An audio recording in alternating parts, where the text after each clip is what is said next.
Então, professor, aproveitando aqui a sua estadia aqui no meu canal, né, que é, já que o senhor é uma sumidade aqui no assunto, tem uma formação em psicologia e filosofia, vamos lá, no campo da cognição, quando a gente fala de cognição, na filosofia a gente fala teoria do conhecimento, né, ou gnoseologia, alguns conceitos aparecem, a gente precisa enfrentá-los, né? Por exemplo, reflexão, razão, pensamento, intuição, imaginação.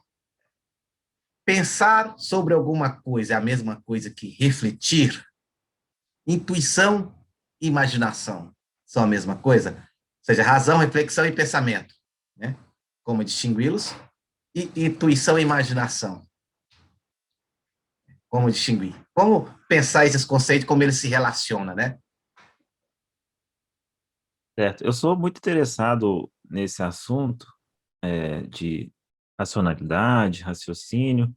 É um campo que me interessou tanto na filosofia quanto na psicologia. O caminho que eu abordo para tratar desses assuntos é um caminho que vem da psicologia do raciocínio, que é uma corrente de estudos que vem dos anos 60 com o Peter Watson, onde ele tenta mostrar que a tese do Piaget estava equivocada. Em específico, a tese de que nós pensamos através de um sistema lógico.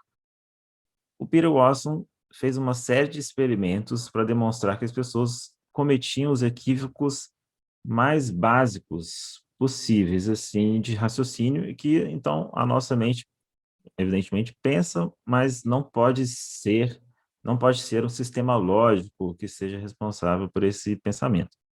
De uma forma similar, o Daniel Kahneman, que hoje é um prêmio Nobel, junto com o Tversky, que já morreu, eles começaram dos anos 70 para cá a fazer uma série de experimentos também que mostravam que as pessoas não seguiam regras da probabilidade quando elas estavam fazendo julgamentos, né? E outras pessoas mostraram que até, por exemplo, médicos epidemiologistas faziam equívocos básicos estatísticos. Eles pegaram médicos de Harvard para fazer, e eles encontraram equívocos consistentes no pensamento dessas pessoas. Tem um primeiro problema filosófico aí, né, que é o seguinte: o que é racionalidade, né? Para a pessoa ser racional, ela precisa, de fato, seguir a lógica e a probabilidade, ou outras teorias formais, né?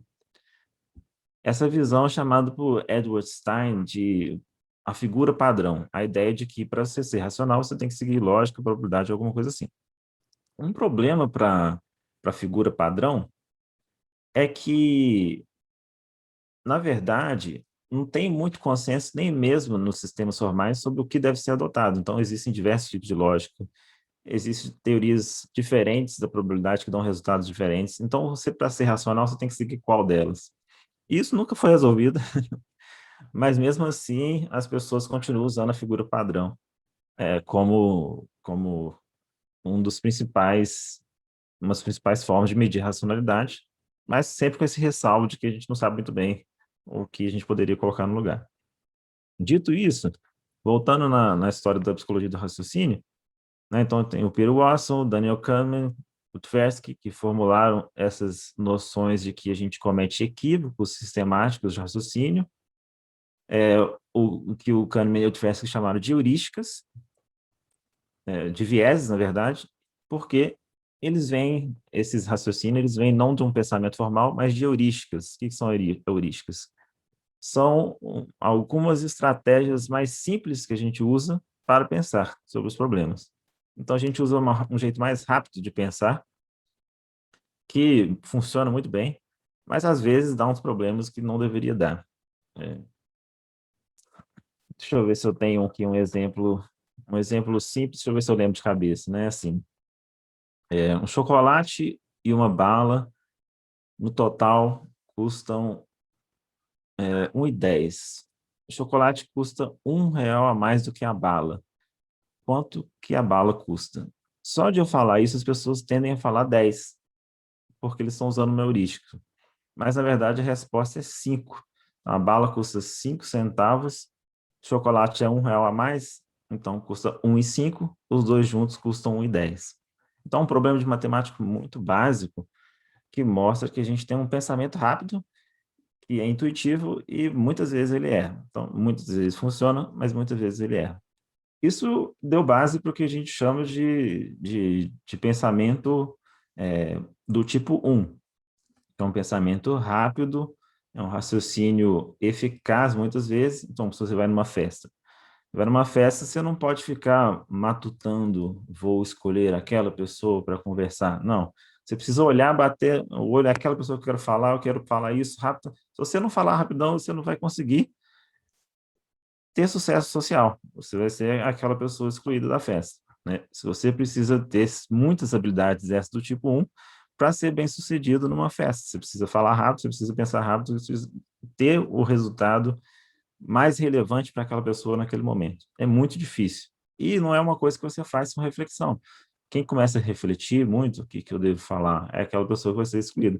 A pessoa que consegue ter um sucesso social na festa é aquela que não pensa nada, só vai e fala, né? Por quê? Ela está deixando esse pensamento tipo 1 funcionar e o dela funciona bem. E ela vai fazer aquilo de um jeito muito habilidoso e rápido.